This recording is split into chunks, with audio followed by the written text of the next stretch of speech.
ये है दिल्ली का world class Indira Gandhi international airport. ये है दिल्ली मेट्रो जो पर डे 50 से 60 लाख पैसेंजर्स को अपनी डेस्टिनेशन तक पहुंचाने की कैपेबिलिटी रखती है।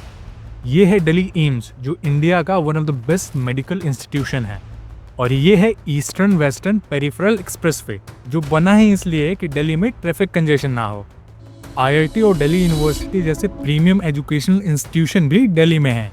दिल्ली के पास वो सब कुछ है जो दिल्ली को एक वर्ल्ड क्लास सिटी बना सकती है। लेकिन दिल्ली की एक और सच्चाई है, करीब 25 लोग एक टॉयलेट को इस्तेमाल कर रहे हैं, उसकी सफाई नहीं हो पाई है क्योंकि पानी नहीं है। पानी है, खारा पानी है, डायरेक्ट टॉयलेट से कनेक्टेड है ना। तो अब दवा मिली और ठंड के मारे और कंपकपी हो रही है। हाँ, एक तरफ वर्ल्ड क्लास इंफ्रास्ट्रक्चर और एक तरफ ऐसी कंडीशन जहां लोगों के पास बेसिक फैसिलिटीज भी नहीं है।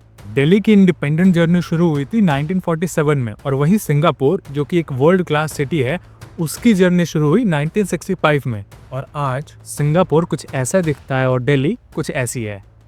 भारत दुनिया की सबसे बड़ी इकोनॉमी बनने का सपना देख रहा है और उसकी राजधानी दिल्ली की आज ये हालात हैं। सिंगापुर जैसा छोटा सा आइलैंड जिसके पास एडिकेट रिसोर्सेज तक नहीं थे, आज वो वर्ल्ड के टॉप क्लास सिटीज में से एक है। और वहीं दिल्ली जो पिछले 30 सालों से फिस्कल सरप्लस में है, यानी सारे खर्चे करने के बाद भी सरकार के पास कुछ पैसे बच जाते हैं, उस दिल्ली की सिचुएशन कुछ ऐसी है। आज मैं आपको ये बताऊंगा कि भले दिल्ली जितनी भी कोशिश कर ले, फ्री बिजली, फ्री पानी, फ्री बसेस या फ्री एजुकेशन, जो प्रॉब्लम्स 10 साल पहले थी वही प्रॉब्लम्स आज भी हैं और 10 साल बाद भी वही प्रॉब्लम्स रहेंगी। क्यों? क्योंकि एक वर्ल्ड क्लास सिटी बनने के लिए कुछ फंडामेंटल्स की जरूरत होती है और वो फंडामेंटल्स दिल्ली के पास नहीं है। एक रहने लायक सिटी बनाने के लिए कुछ नेसेसरी कंडीशन चाहिए होती हैं। सफिशिएंट कंडीशन नहीं, necessary condition. The necessary condition, not sufficient condition. जिसमें से पहली कंडीशन है पीपल सेंट्रिक अर्बन प्लानिंग, लोगों के लिए रहने की जगह, अफोर्डेबल हाउसिंग, बिजली, पानी, सड़क और पब्लिक स्पेसेस। दूसरा है education, quality schools, quality faculty, modern education और स्किल डेवलपमेंट। तीसरी कंडीशन है इकोनॉमी, इसमें ये देखा जाता है कि उस सिटी के सोर्सेज ऑफ इनकम क्या हैं, manufacturing, service sector, tax collection, industries, पैसा कहाँ से आ रहा है उस सिटी में। और फोर्थ कंडीशन है health infrastructure, preventive health infrastructure है या नहीं, क्वालिटी हेल्थ सर्विसेज हैं या नहीं, फिर नंबर ऑफ हॉस्पिटल्स कितने हैं, अफोर्डेबिलिटी ऑफ हेल्थ सर्विसेज हैं या नहीं, ये सभी चीजें देखी जाती हैं। इन 4 कंडीशंस ने ही डिसाइड किया कि दिल्ली जो 75 सालों में नहीं कर पाया, उस सिंगापुर जैसे छोटे से आइलैंड ने सिर्फ 35 सालों में कैसे कर लिया। सबसे पहले शुरू करते हैं पब्लिक सेंट्रिक अर्बन प्लानिंग से। दिल्ली की पॉपुलेशन है लगभग 3 करोड़ 38 लाख के आसपास। आप लोग गेस करो कि इनमें से कितने लोगों के पास रहने के लिए पक्के घर नहीं है या कितने लोग झुग्गी झोपड़ी या कच्चे घरों में रहते हैं। लगभग 1 करोड़ लोग कच्चे घर या झुग्गी झोपड़ियों में रहते हैं, यानी दिल्ली की 1/3 पॉपुलेशन। और ये मैं आपको ऑफिशियल डेटा बता रहा हूँ। 2011 के सेंसस तक दिल्ली में सिर्फ 46 लाख घर थे और 2017 में ये एस्टिमेट किया गया था कि दिल्ली में कम से कम और 24 लाख पक्के मकान बनवाने की जरूरत है। लेकिन आज तक भी दिल्ली का 1/3 हिस्सा झुग्गी झोपड़ियों में रहता है। ऐसी कंडीशंस में हम दिल्ली को कैसे एक वर्ल्ड क्लास सिटी बना सकते हैं, कैसे हम दिल्ली को सिंगापुर या पेरिस से कंपेयर कर सकते हैं। दूसरी सबसे बड़ी प्रॉब्लम है दिल्ली में पानी। वर्ल्ड की टॉप सिटीज में साफ पानी सबके घरों तक पाइप से पहुंचाया जाता है, लेकिन दिल्ली में साफ पानी पाइप से नहीं, टैंकर से जाता है। पाइप से तो दिल्ली में कोल्ड ड्रिंक निकलती है। इस वक्त जो दिल्ली का हाल है, इतना बुरा हाल कभी नहीं हुआ। और घरों के अंदर सड़ा हुआ पानी आ रहा है। कॉलोनी के घर के अंदर से कई महीनों से काला पानी नल के द्वारा आ रहा है। अगर दिल्ली में एक दिन बारिश हो जाए तो सड़कों पे पानी भर जाता है, लोग डूब के मर जाते हैं, जैसा एक कोचिंग सेंटर में हाल फिलहाल में हुआ था। और अगर एक छोटी सी वाटर पाइपलाइन टूट जाए तो आधी दिल्ली की वाटर सप्लाई बंद हो जाती है।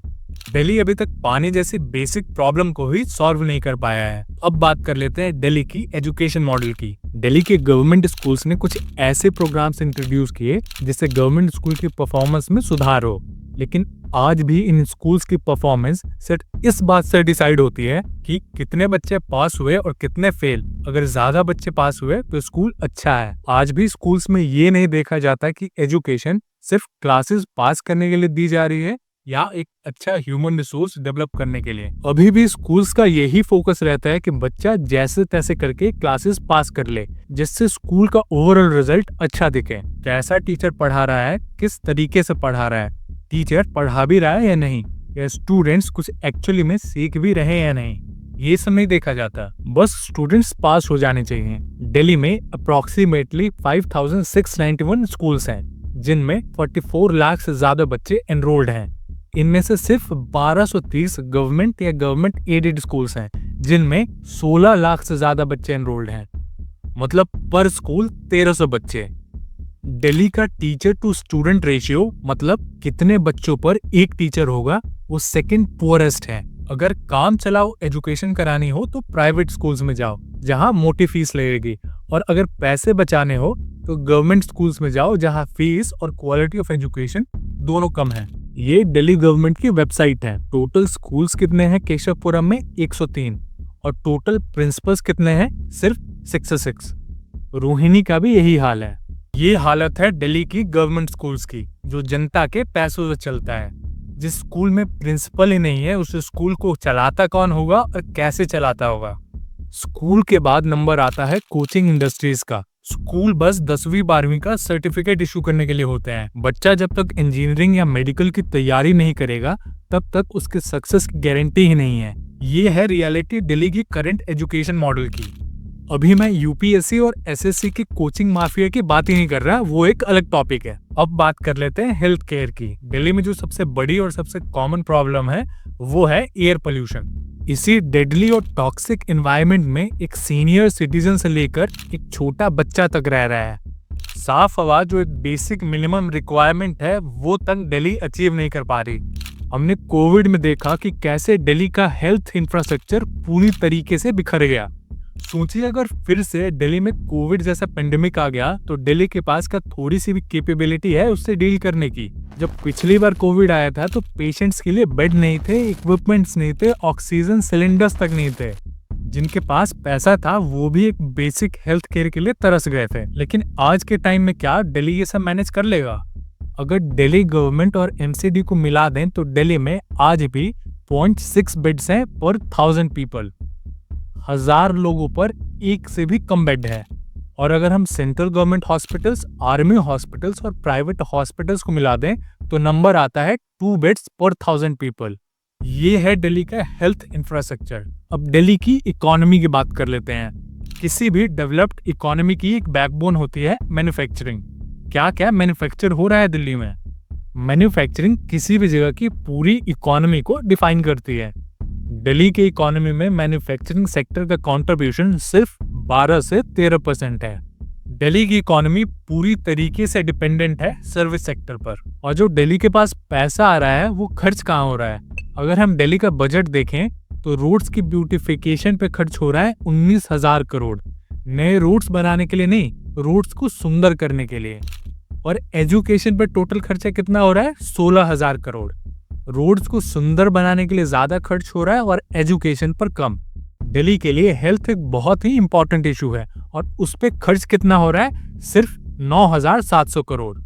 दिल्ली का बजट कुछ ऐसा डिजाइन होता है कि उसमें हेल्थ, इंफ्रास्ट्रक्चर और एसेट बिल्डिंग के लिए जो पैसा एलोकेट हो रहा है वो स्टैग्नेंट हो गया या रेट ऑफ ग्रोथ उसमें कम हो गई।